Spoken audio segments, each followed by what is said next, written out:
जय हिंद साथियों, the student life academy में आपका स्वागत है। मैं परवेज आलम। हमारा जो चैप्टर चल रहा था, वर्णमाला चैप्टर चल रहा था,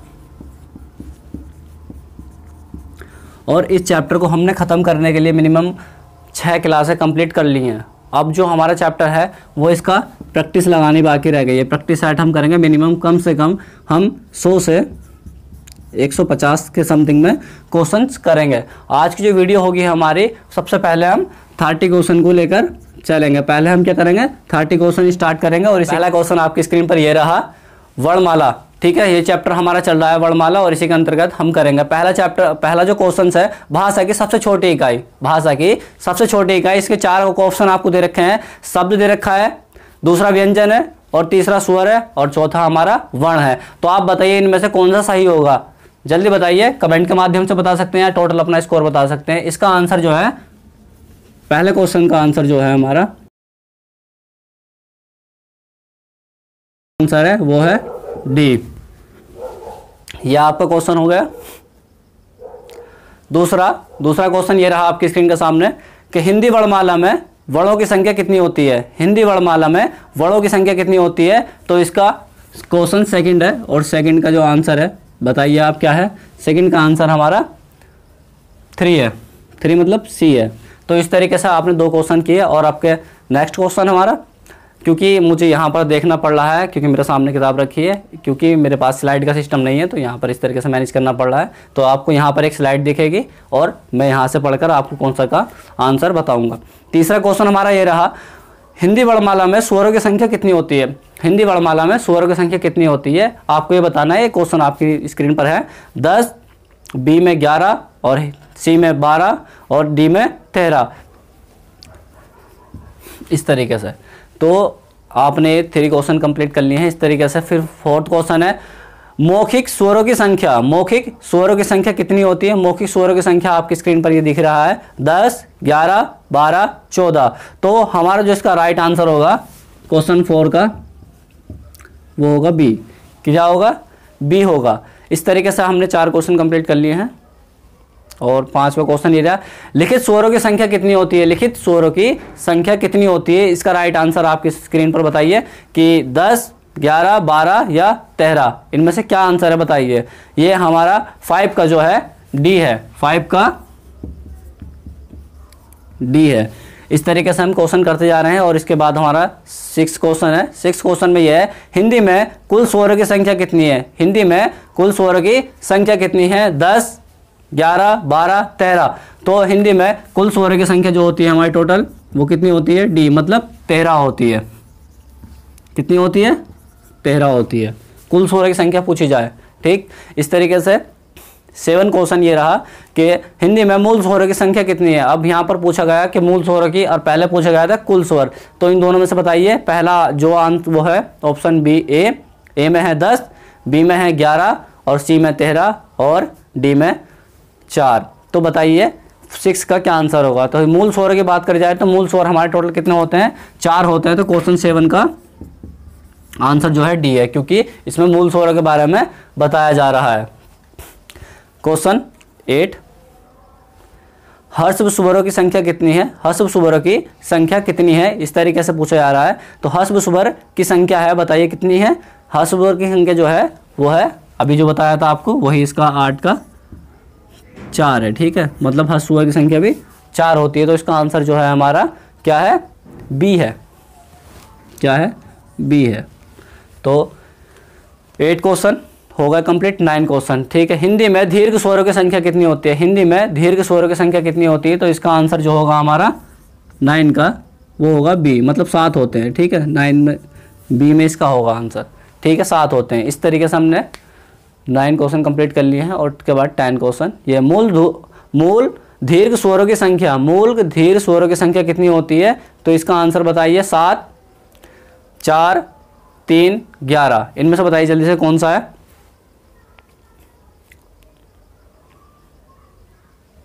जल्दी बताइए, मूल दीर्घ स्वर की संख्या कितनी होती है, 3 होती है। क्वेश्चन 10। ठीक है, 10 में इसका जो आंसर है वो है सी।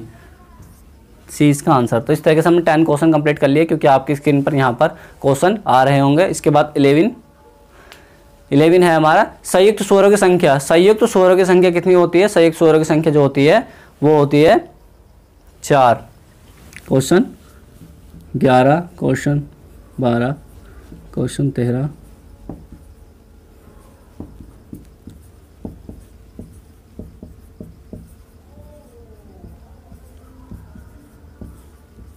क्वेश्चन 20। तो यहाँ पर आपको बताना है इन सब के बारे में, अभी हम इनका आंसर देते चलेंगे। ठीक, अब 11 हमारा क्वेश्चन चल रहा है, संयुक्त स्वरों की संख्या कितनी होती है? संयुक्त स्वरों की संख्या जो होती है कितनी होती है? वो भी 4 होती है। कितनी होती है? 4 होती है। इसका आंसर जो होगा 11 का सी होगा।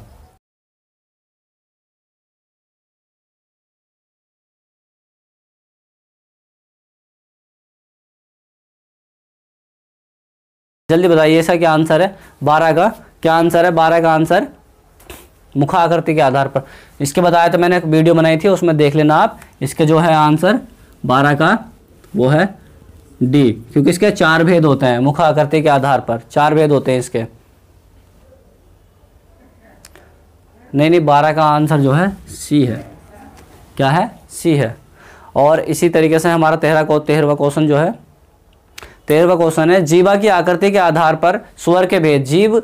जीवा की आकृति के आधार पर स्वर के भेद पूछे गए तो वो कितने होते हैं हमारे? 13 का यहाँ पर बी रहेगा। 13 का यहाँ पर बी रहेगा, क्योंकि इसके 3 होते हैं। एक तो होता है पश्च स्वर, एक होता है मध्य स्वर, एक होता है अग्र स्वर। इस तरीके से बताए थे मैंने यहाँ पर। अब इसके बाद हमारा 14वां क्वेश्चन आता है होस्ट या ओष्ठ की आकृति के आधार पर। ठीक है, इस तरीके से क्वेश्चन पूछा जा सकता है। मैंने बताया था खुद अपने आप में एक क्वेश्चन है, होठ की आकृति के आधार पर स्वर के भेद। तो ये 2 प्रकार के होते हैं, एक तो वृत्ताकार और एक अवृत्ताकार। तो यहाँ पर 14 का हमारा आंसर जो हो जाएगा ए हो जाएगा। क्या हो जाएगा? ए हो जाएगा। अब हमारा 15वां क्वेश्चन, इनमें से कौन सा मूल स्वर नहीं है? इनमें से मूल स्वर नहीं है, ये तो बताना आपको। रे से रेसी वाला, या ई ऐसे बड़ी से ईख वाला, या ऐसे अनार वाला, या ऊ, इनमें से कौन सा नहीं है? तो यहाँ पर क्या बताना, मूल स्वरों की बात हो रही है। तो मूल स्वरों में क्या होता है कि जो बड़ी ई है, बड़ी ई मूल स्वरों में नहीं आती, छोटी ई मूल स्वरों में आती है। तो इसका जो आंसर है हमारा बी हो जाएगा। 15 का बी हो जाएगा। 15 का बी हो जाएगा। इस तरीके से हमारा 16वां क्वेश्चन है निम्नलिखित में से कौन सा दीर्घ स्वर नहीं है? तो यहाँ बताना है निम्नलिखित में से दीर्घ स्वर। दीर्घ स्वर बताया तो मैंने कितने होते हैं? यहाँ पर 7 होते हैं टोटल। ठीक है, 4 जो होते हैं मूल स्वर होते हैं और 3 जो होते हैं वो संयुक्त स्वर कहलाते हैं, जो सजातीय और विजातीय इस तरीके से होते हैं। तो इसमें से बताना आपको निम्नलिखित में से कौन सा दीर्घ स्वर नहीं है। निम्नलिखित में से दीर्घ स्वर नहीं है। तो यहाँ पर बताना है आपको दीर्घ स्वर के बारे में, कौन कौन से इसमें दीर्घ स्वर नहीं है। तो यहाँ पर 16 का जो आंसर हो जाएगा ए हो जाएगा। क्या हो जाएगा? ए हो जाएगा, क्योंकि ए में दे रखा है क्या?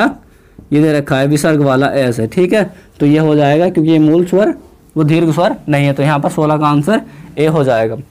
इसके बाद 17वां क्वेश्चन, निम्नलिखित में से कौन सा पश्च स्वर है? ठीक है, निम्नलिखित में से कौन सा पश्च स्वर है? तो मैंने बताया था पश्च स्वर कौन कौन से होते हैं, ये बताइए। पहला जो हो जाएगा इसका ए में दे रखा आसा अनार वाला, आसा आम वाला, आ ई दे रखी है छोटी, जय दे रखा, अण दे रखा है। तो इसमें जो बताइए 17 का आंसर क्या है? 17 का आंसर जो हो जाएगा, क्या बताया जा रहा है? पश्च स्वर के बारे में बात बताई जा रही है। पश्च स्वर में इसका 17 का आंसर ए हो जाएगा। 17 का ए हो जाएगा। इसके बाद 18वां क्वेश्चन आपकी स्क्रीन पर है। ये स्वर और व्यंजन के बीच की कड़ी है। स्वर और व्यंजन के बीच की कड़ी है, उसे क्या कहते हैं? स्वर और व्यंजन के बीच की कड़ी क्या होती है? ये इसका जो आंसर है 18 का डी हो जाएगा।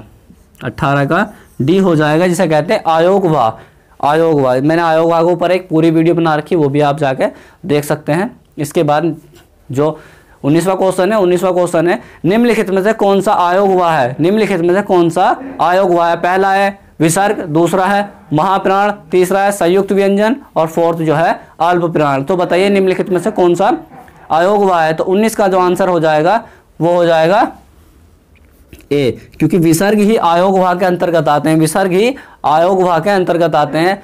अब यहाँ पर देना आपको 20 का आंसर। 20 में ये दे रखा है ऐसे एड़ी वाला और ऐसे ऐनक वाला, इन दोनों के बारे में बताना है। इसमें पूछा गया है ए से एड़ी और एन से ऐनक। ठीक है, का वर्ण कौन सा, वर्ण क्या कहलाता है, इसके बारे में बताना है आपको कि वर्ण क्या कहलाते हैं। तो ये बताइए। 20वां क्वेश्चन था कंठ और तालव्य से बोलते हैं ये तालव्य से बोलते हैं। अब आते हैं हम 21, 23, 24, 25, 26, 7, 28, 29 और ये लास्ट क्वेश्चन 30। तो यहाँ पर हमने कितने क्वेश्चन कर लिए? 20 क्वेश्चन कर लिए। अब 21वां क्वेश्चन की बारी है। 21वां क्वेश्चन कहता है निम्नलिखित में से री से रेसी वाला जो है उसके बारे में। तो इनमें से रे से ऋषि का उच्चारण है, इनमें से रे से ऋषि का जो उच्चारण है वो क्या है? यहाँ पर दे रखा है कंठ, दंत, ओष्ठ, मूर्धन्य। तो बताइए इनमें से क्या है? इनमें से क्या है? तो जो रे से ऋषि का वो जो उच्चारण होता है उसका होता है मूर्धन्य से होता है, ठीक है, मूर्धा से होता है। तो इसका जो आंसर हो जाएगा वो डी हो जाएगा 21 का। 22 का निम्नलिखित में से आगत स्वर हैं, निम्नलिखित में से आगत स्वर हैं, दिख रहा है आपको ऐसे, यहाँ पर दे रखा है, पहले में दे रखा है ऐसे एड़ी वाला, और इसके बाद बी में दे रखा है ओ से ओखली वाला, और सी में दे रखा है चंद्र बिंदु दे रखा और आ दे रखा और अंग दे रखा है। तो इस तरीके से ये 22 का आंसर क्या हो जाएगा? 22 का आंसर बताइए आपको आगत, आगत के बारे में बताया जा रहा है। तो आगत क्या है बताइए? आगत स्वर, ये इसका जो आंसर हो जाएगा 22 का सी हो जाएगा, 22 का सी हो जाएगा इस तरीके से। इसके बाद 23 निम्नलिखित में से किसका उच्चारण जीभा का अग्रभाग से नहीं होता है?